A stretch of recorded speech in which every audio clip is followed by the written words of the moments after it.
Berjumpa lagi dengan Albara. Kita lanjutkan cerita Budak Bayangan.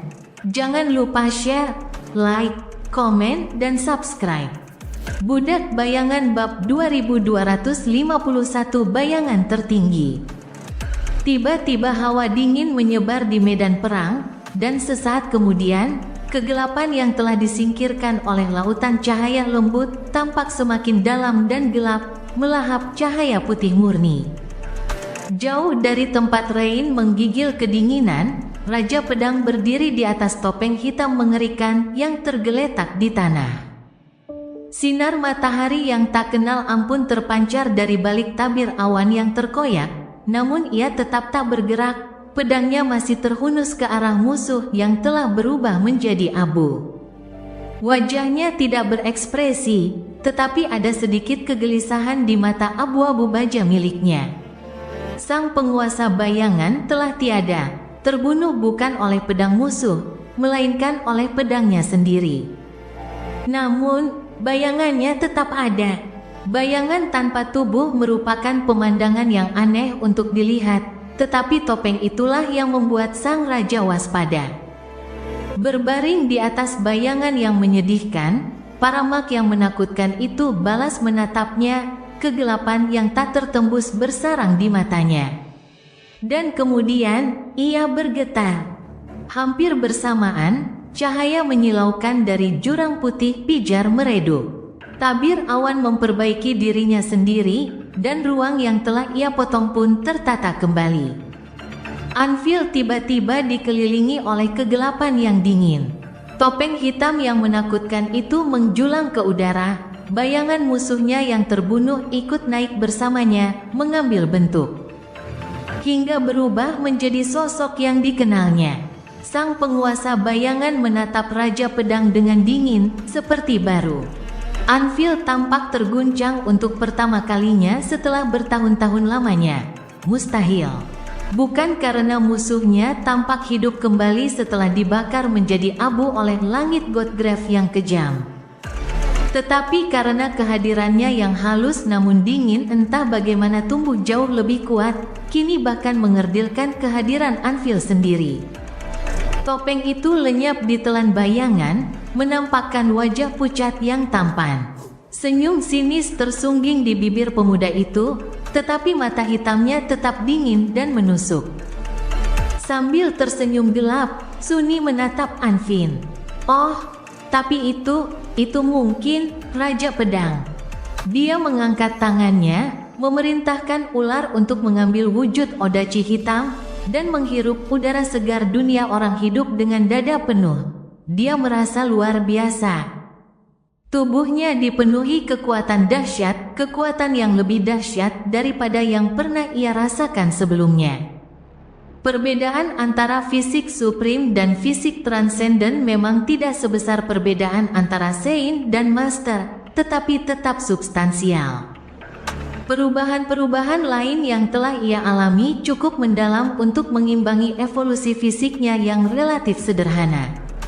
Dia masih memahami beberapa di antaranya, tetapi perbedaan lainnya cukup jelas. Pertama-tama, ada kualitas esensinya.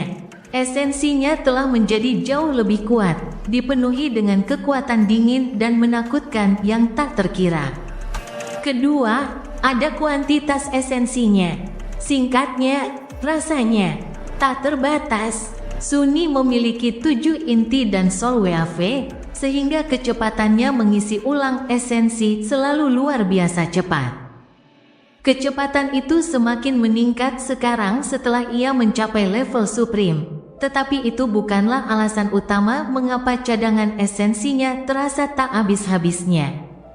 Melainkan, itu karena cara ia menyerap esensi roh. Sebelumnya, Sunni bisa secara pasif menyerapnya dalam jumlah kecil ketika dikelilingi oleh elemen sumbernya. Namun kini, ia menerima alirannya yang konstan dari domainnya, dari setiap bayangan diam yang bersemayam di jiwanya. Hubungannya dengan bayang-bayang sunyi semakin dalam dan berkembang. Dan karena jumlah mereka ada puluhan ribu, masuknya esensi dari bayang-bayang itu membuatnya hampir mustahil baginya untuk menghabiskannya.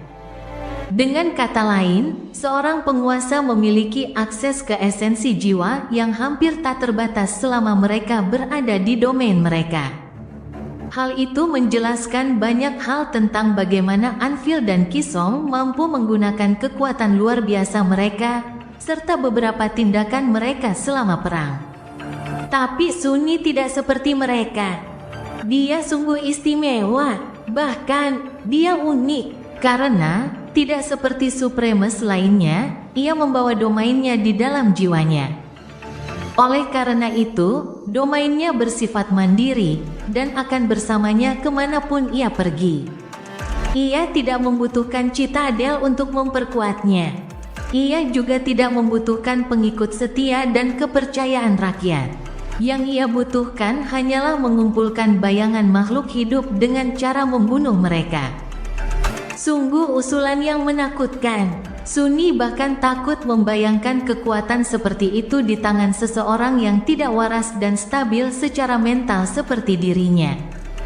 Perubahan paling drastis, tentu saja, adalah kehendaknya. Kehendak itu kini menjadi kekuatan yang jauh lebih nyata, sekaligus jauh lebih kuat. Sunni sudah tahu cara menggunakannya sebelumnya, tetapi baru setelah ia berhadapan dengan Anvil dan melihatnya menggunakan kehendak sebagai senjata, ia benar-benar mengerti cara mengendalikannya. Cara membengkokkan dunia sesuai keinginannya. Tentu saja akan butuh waktu baginya untuk benar-benar menguasai keterampilan itu, serta menggabungkannya ke dalam teknik bertarungnya. Tetapi dia sudah cukup tahu untuk memanfaatkannya dalam pertempuran. Ada juga beberapa perubahan dalam skala yang lebih kecil. Mantel onyx, misalnya, bukan onyx lagi. Zirahnya masih hitam, tetapi tekstur permukaannya yang dipoles telah berubah menjadi lebih gelap, lebih halus, nyaris tanpa cacat. Zirah itu tampak mulia, agak menyeramkan, seolah diukir dari batu giok hitam. Mantel onyx juga telah berevolusi menjadi mantel giok.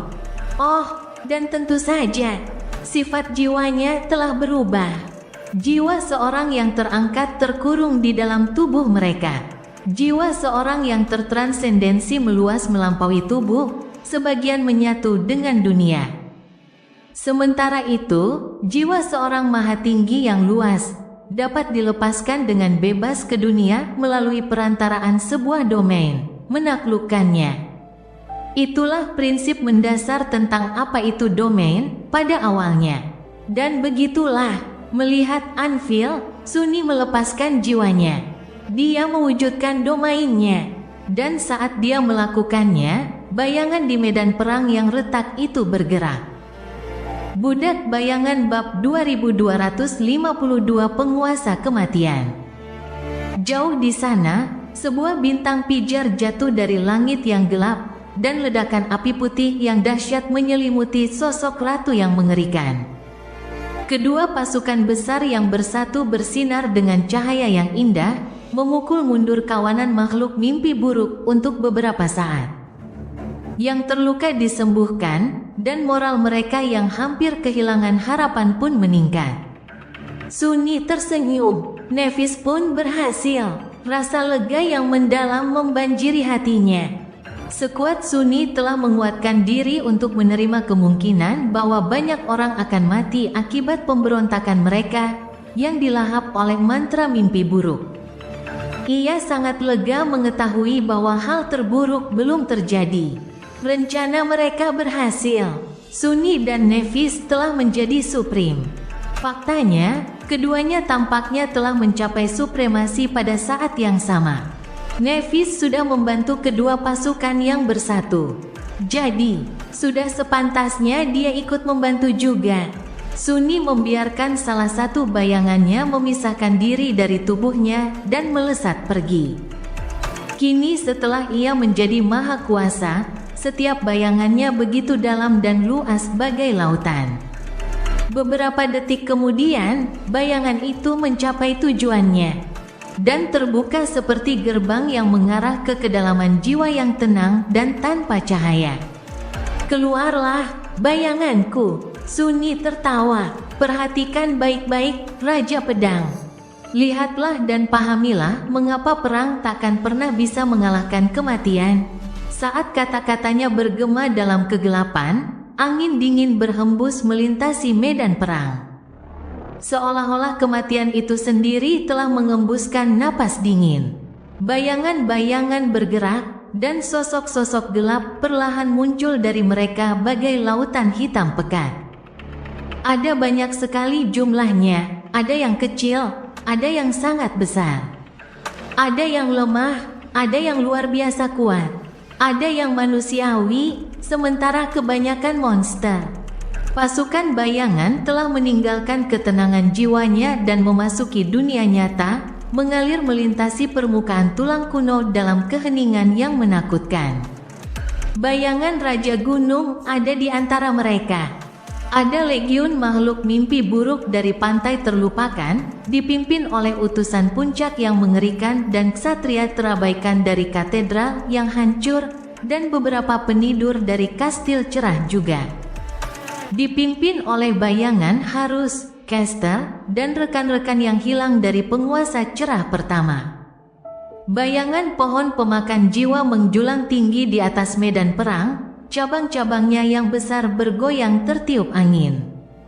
Ada juga pasukan kekejian dari kepulauan berantai, dipimpin oleh bayangan para gadis perang dan bayangan kembar Solven. Para hantu Barrow yang pernah dibunuh Sunyi saat mempertahankan sekolah Rain dari gerbang mimpi buruk juga ada di sana. Legiun terbesar sejauh ini adalah makhluk mimpi buruk yang telah dibunuh Sunyi di Antartika. Titan Goliath yang jatuh ada di antara mereka, begitu pula binatang musim dingin. Ada juga pencari kebenaran yang ternoda, sisa-sisa Ratu Giok, Sibyl dari Rahmat yang jatuh, bayangan Ksatria Amiran dan Sein Direvang juga ada di sana. Ada juga kekejian mengerikan dari makam Ariel di sana. Bayangan Raja Daeron dan Bunga Angin memimpin mereka, berdiri berdampingan di bawah langit alam mimpi sekali lagi.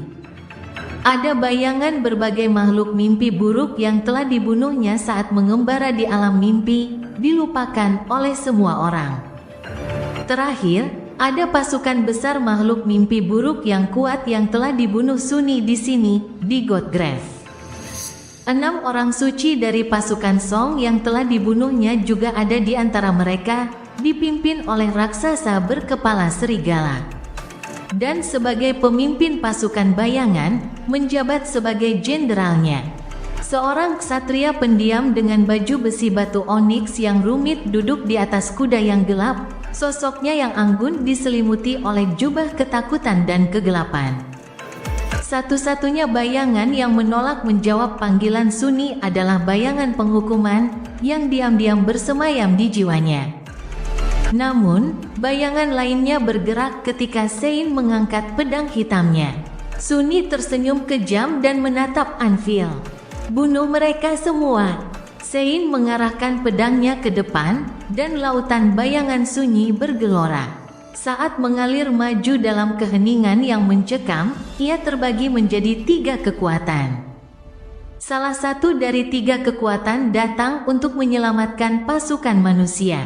Nephis telah menganugerahkan kekuatan domainnya yang bercahaya kepada para prajurit yang putus asa, tetapi kini bayangan yang tak terhitung jumlahnya bergabung dalam pertempuran, melenyapkan makhluk mimpi buruk dari hutan yang keji. Dan dengan setiap makhluk yang mereka bunuh, bayangan baru muncul di permukaan danau gelap di dalam jiwa Sunyi, melarikan diri beberapa saat kemudian untuk bergabung dalam pertempuran di pihaknya.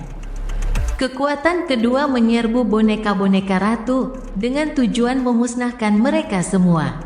Kekuatan ketiga berhadapan dengan sisa-sisa badai pedang terbang, menghancurkan mereka satu demi satu. Melihatnya, Sunyi tidak dapat menahan diri untuk tidak menggigil. Bahkan dia sedikit takut dengan kekuatan barunya. Kekuatannya terasa sangat mengerikan. Rasanya seperti kematian itu sendiri. Tapi mungkin itulah artinya menjadi seorang penguasa. Terutama seorang penguasa yang membawa kekuatan aspek ilahi. Dan ia tak ragu bahwa alam mimpi menyimpan banyak kengerian yang bahkan dapat mempermalukan kekuatannya yang dahsyat. Kengerian yang dapat menghancurkannya, apalagi menghentikannya. Saat pasukan bayangannya meraup nyawa dan menghancurkan pasukan raja dan ratu, Sunni menoleh ke Anvil sambil tersenyum senang. Tidak buruk untuk seorang sovereign pemula, menurutmu? Anvil hanya menatapnya dengan dingin, sedikit kegelisahan terlihat di mata abu-abunya. Supremasi alam, itu mustahil. Bagaimana kau? Sunni terkekeh. Baiklah. Jika kamu ingin tahu, dia melangkah maju. Aku berkelana hingga ke ujung alam mimpi, mendaki puncak-puncak pegunungan Hollow yang terjal. Turun ke negeri di bawah dunia bawah untuk mencari nasihat dari mayat seorang pembunuh dewa yang terlupakan, membunuh bayangan dewa yang rusak, menempa pedang suci untuk jiwa yang tak rusak. Mengakali kematian dengan mengakhiri hidupku sendiri dan selamat. Kemudian, dia menatap Anvil dengan amarah yang gelap dan menambahkan dengan suara rendah, tapi yang paling penting. Aku benar-benar ingin membunuhmu. Kurasa kau baru saja membuatku sangat marah, Anvil. Sambil memegang gagang odachi miliknya, Sunni mengarahkannya ke arah Raja Pedang. Jadi, bersiaplah untuk mati, bajingan. Budak Bayangan bab 2253 pembalikan. Sekalipun Anvil terguncang oleh kejadian mengejutkan itu, dia tidak membiarkan dirinya berada dalam kondisi itu lebih dari beberapa detik. Lagi pula, ia datang ke medan perang ini untuk melawan seorang penguasa. Tidak masalah baginya apakah ia harus melawan Kisong atau penguasa bayangan.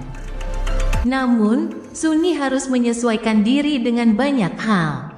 Tulang yang retak itu bergetar hebat saat ia mendorongnya dengan kakinya.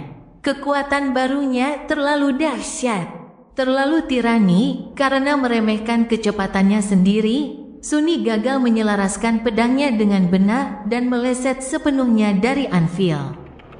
Malah menabraknya alih-alih memenggalnya dengan satu serangan telak dan tanpa ampun.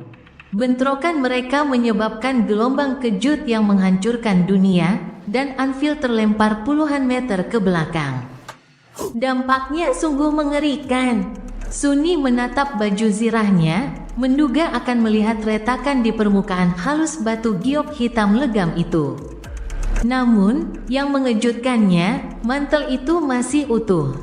Sebaliknya, armor Anvil yang tidak dapat ditembus itulah yang penyok.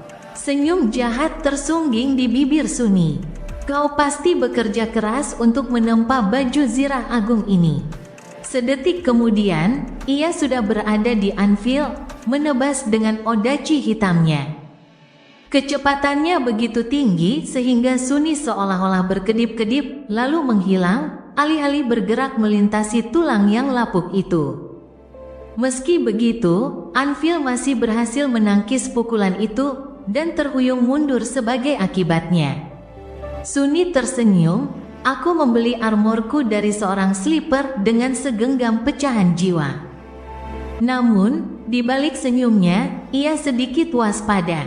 Kelas serpen bergantung pada Sunni sendiri, tetapi peringkatnya bergantung pada penguasaannya atas tarian bayangan. Jadi, ia tetaplah Titan Transcendent meskipun Sunni sudah menjadi Titan tertinggi.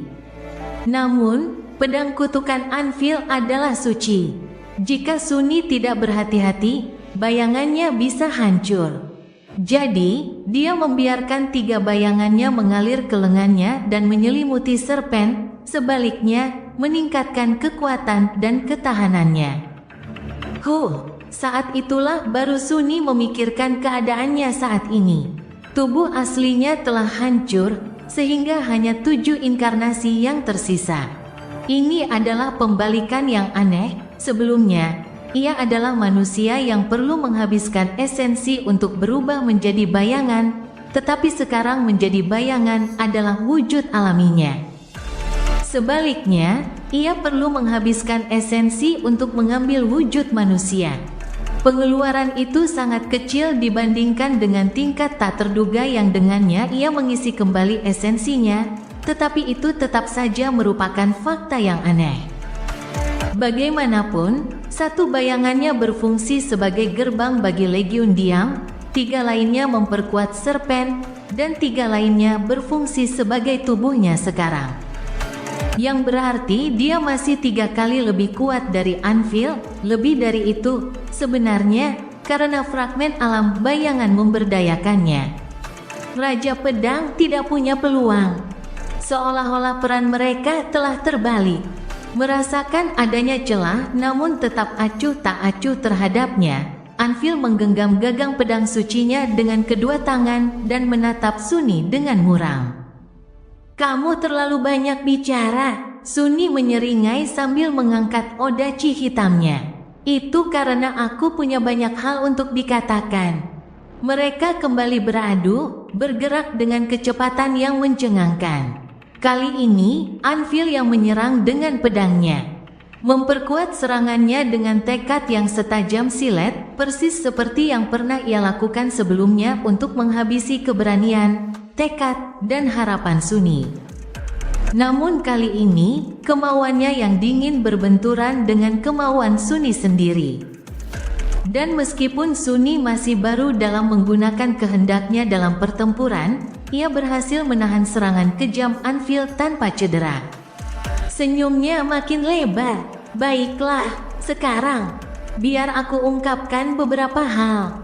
Saat senyum menghilang dari wajahnya, digantikan oleh ekspresi dingin yang menusuk tulang, ia meledak menjadi pusaran kegelapan. Dentang baja meraung di atas dataran tulang yang retak, dan tulang kuno itu sendiri mengerang. Potongan-potongan besarnya jatuh ke dalam asap hitam yang menyelimuti holau yang terbakar di bawahnya. Sunni melancarkan serangkaian serangan ke arah Anvil, menekannya dan mendorongnya mundur. "Di mana aku harus mulai?" Ia menebas, memanfaatkan momentum serangannya yang tertangkis untuk mendekat dan menghantam Raja Pedang dengan bahunya. Anvil mengerang kesakitan. "Pertama-tama, kau bajingan busuk, lebih parahnya lagi, kau juga benar-benar bodoh.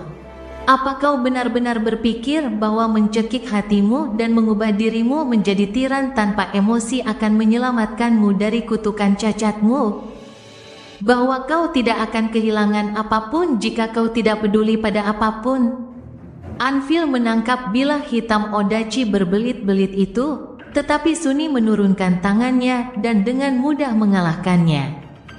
Mengitari pedang suci dan mendorong pedangnya sendiri ke atas. Anvil bersandar di saat-saat terakhir, tetapi luka panjang masih tersisa di pipinya. Bengkak dengan darah, "Itulah alasan utama kau kehilangan segalanya, dasar bodoh. Kalau saja kau bukan ayah yang menyedihkan, anak-anakmu tidak akan membencimu. Dan kalau saja kau bukan penguasa yang gagal, rakyatmu tidak akan berpaling darimu. Semua kekacauan ini adalah ulahmu. Satu orang bodoh hampir menghancurkan dunia. Brengsek, apa kau bangga pada dirimu sendiri?" Anvil tak menanggapi, berjuang keras bertahan di tengah gempuran serangan mematikan.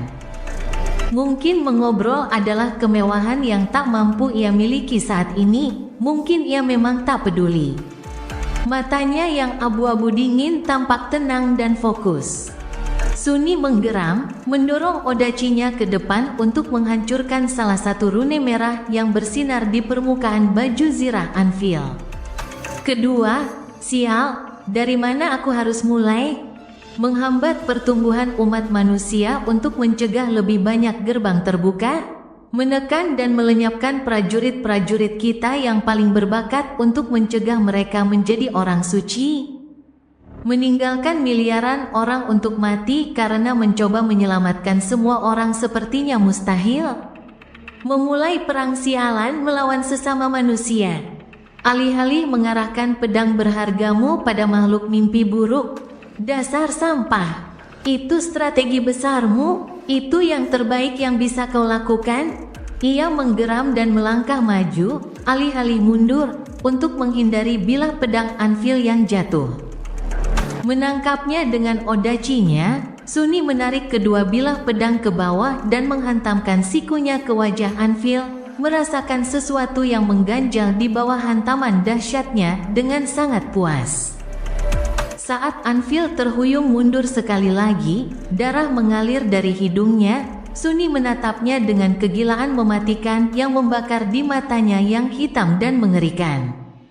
Dan terakhir, dia mengarahkan odacinya ke jantung Anvil.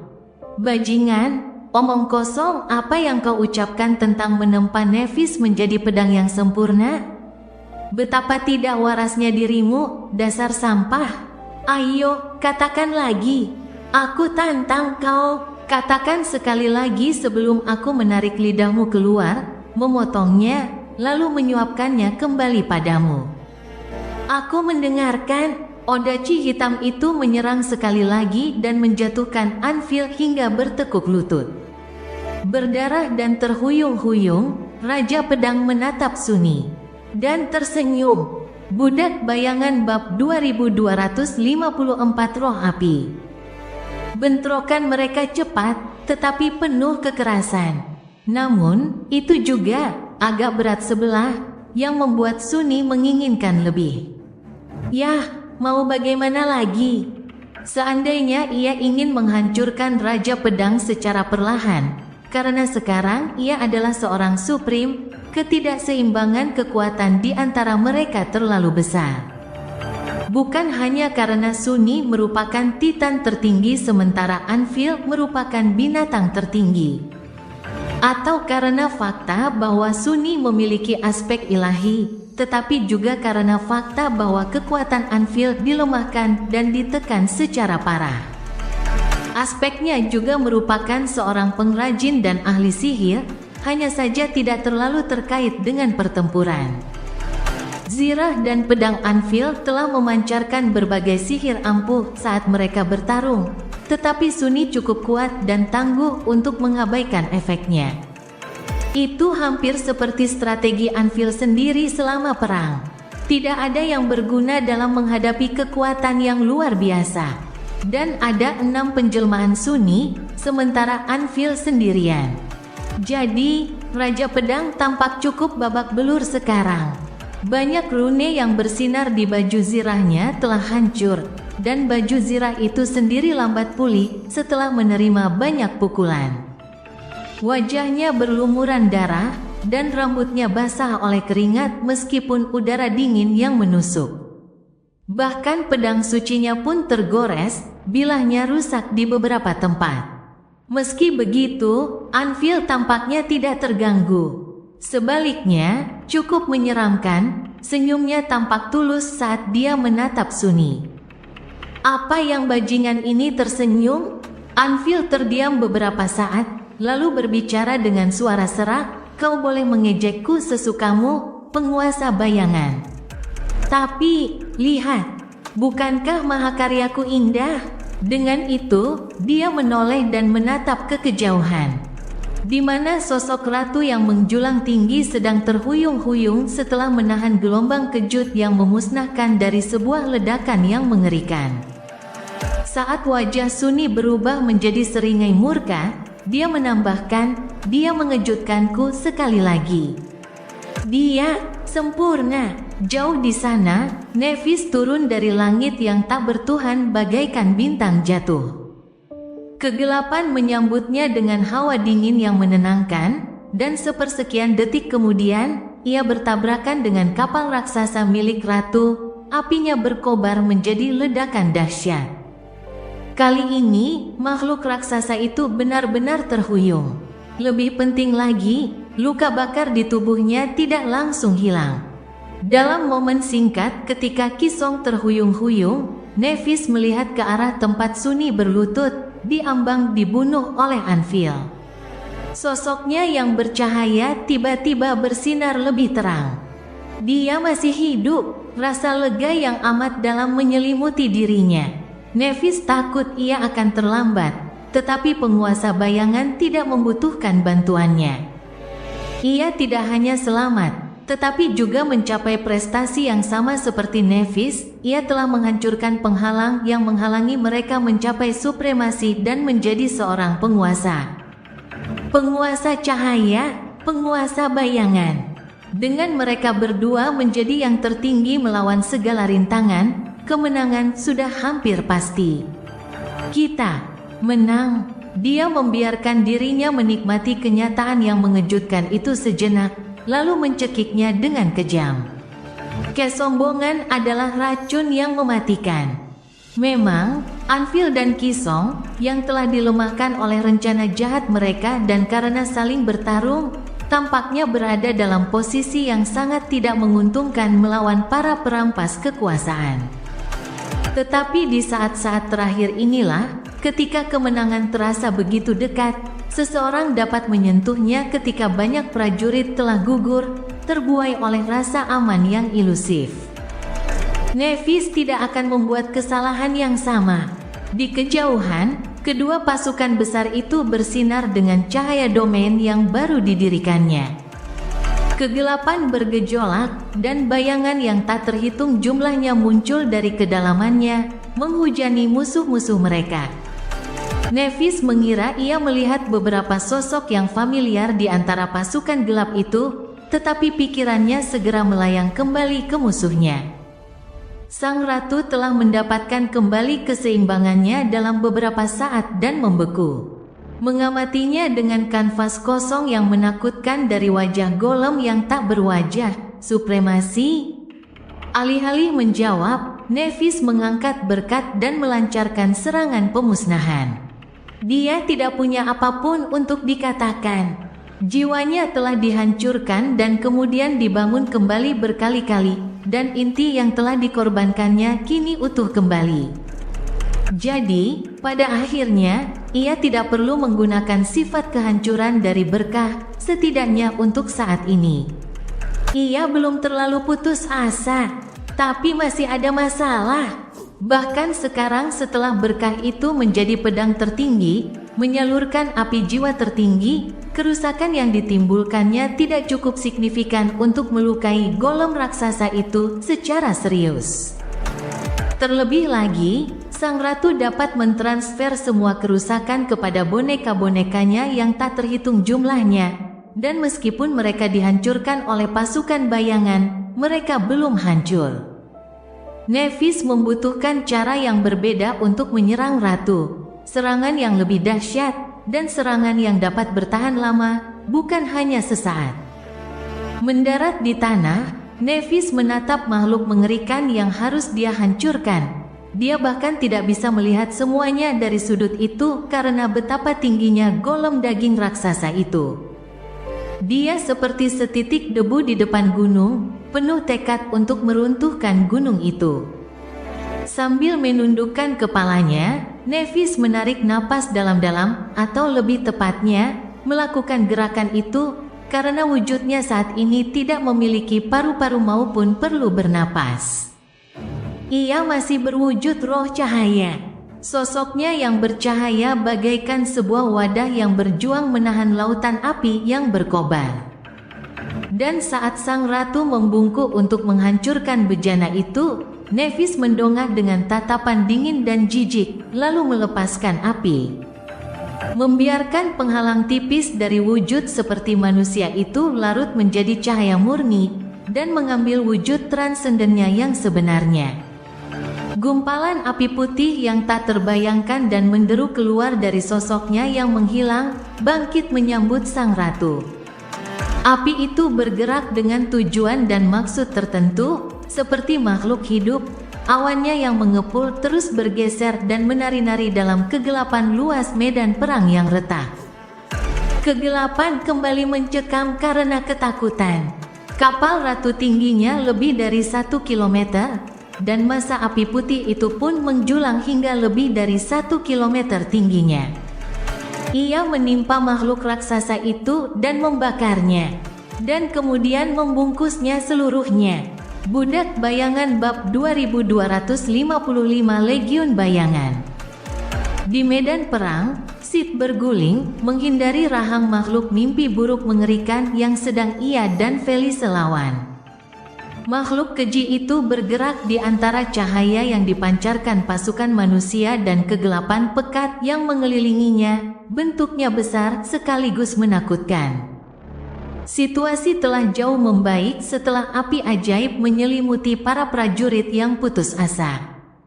Dibanjiri cahaya murni dan diberdayakan oleh kecemerlangannya, mereka membuang jauh-jauh keputusasaan mereka dan terjun ke medan perang dengan semangat baru.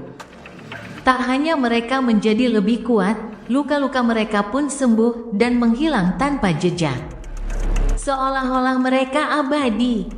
Pasukan abadi yang terdiri dari ratusan ribu orang yang terbangun, mungkinkah ada sesuatu yang lebih mengerikan? Banjir kekejian yang tak berujung tiba-tiba tak lagi terasa menakutkan. Namun disitulah letak masalahnya, meskipun para prajurit terasa abadi, kenyataannya tidak. Mereka pulih dari luka parah hanya dalam hitungan detik, tetapi jika seseorang terbunuh atau tercabik-cabik, bahkan api ajaib pun tak akan menyelamatkan mereka. Jadi, pertempuran masih jauh dari selesai, dan kelangsungan hidup masih belum terjamin. Itulah sebabnya Sid mengumpat sambil berusaha menghindari serangan makhluk mimpi buruk. Namun, makhluk mimpi buruk tidak pernah mencapainya. Angin dingin bertiup melintasi medan perang, dan bayangan-bayangan bergerak. Detik berikutnya, makhluk buas yang menerjang itu menghantam tanah, mengejang, dan meraung ketakutan. Sesuatu yang besar berada dalam kegelapan di belakangnya, menjepitnya ke tanah, melukainya. Sid menyaksikan dengan ngeri dan tercengang, kekejian raksasa itu terseret ke dalam kegelapan dalam sekejap mata. Ratapannya tiba-tiba terhenti. Yang dilihatnya di luar sana hanyalah sekilas paruh yang mengerikan, anggota tubuh yang kurus kering, dan gumpalan bulu hitam. Ketakutan mendalam yang dia pikir telah dia lupakan muncul dari lubuk hatinya dan mencengkeramnya dengan cakar dingin.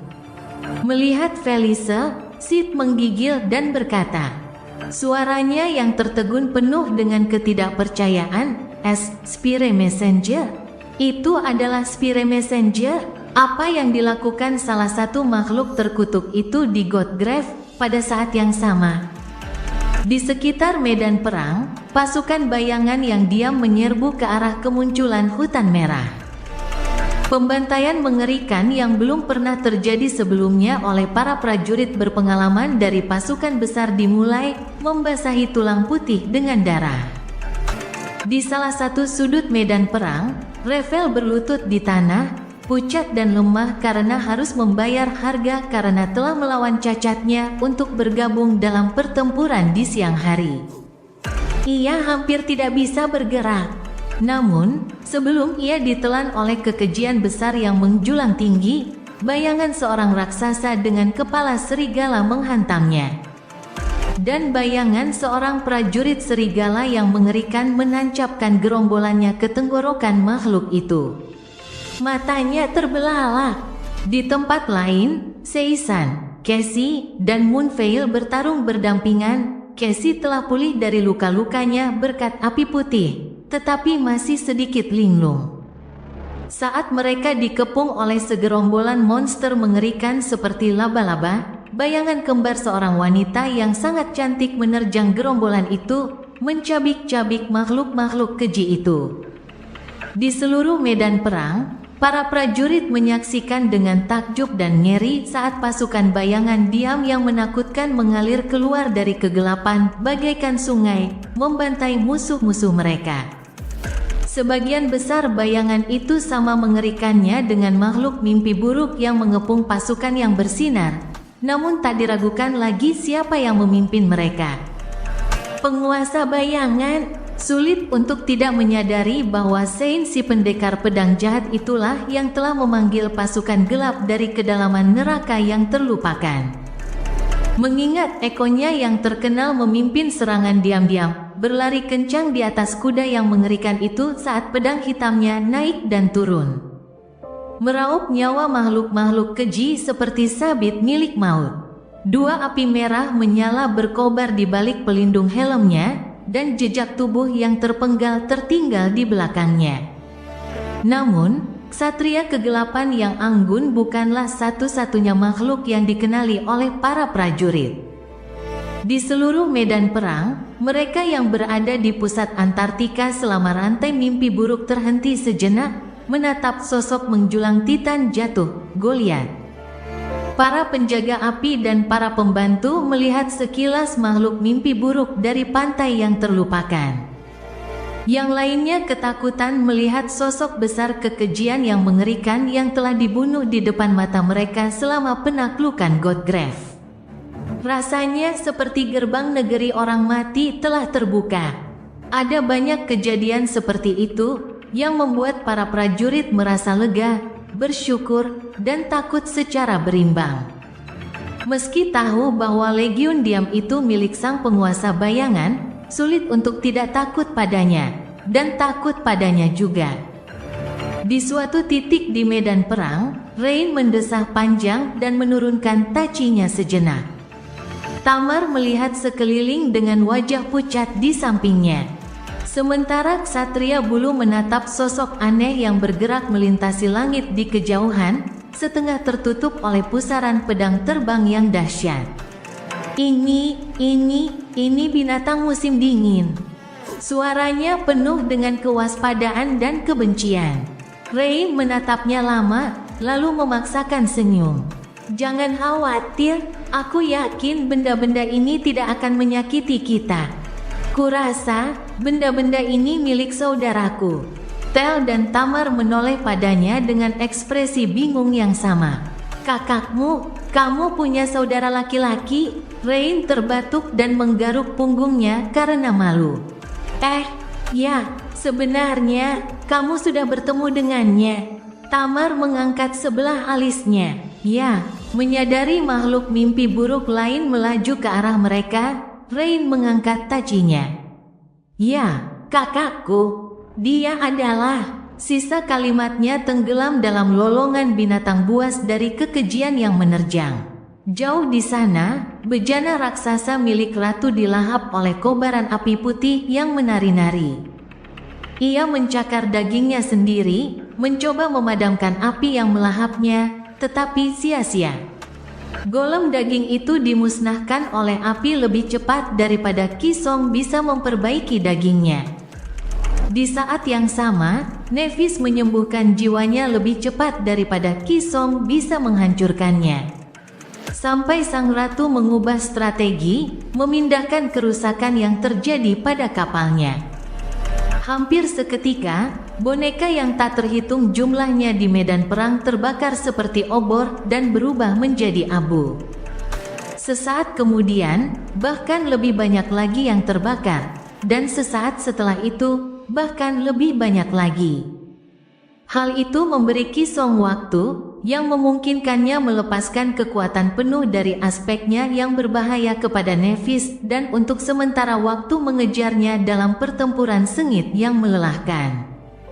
Namun, tidak banyak bonekanya yang tersisa di medan perang, dan mereka yang tersisa pun dengan cepat dibakar oleh api dan dibantai oleh bayangan. Cerita bersambung. Jangan lupa share, like, komen, dan subscribe agar tidak ketinggalan cerita selanjutnya.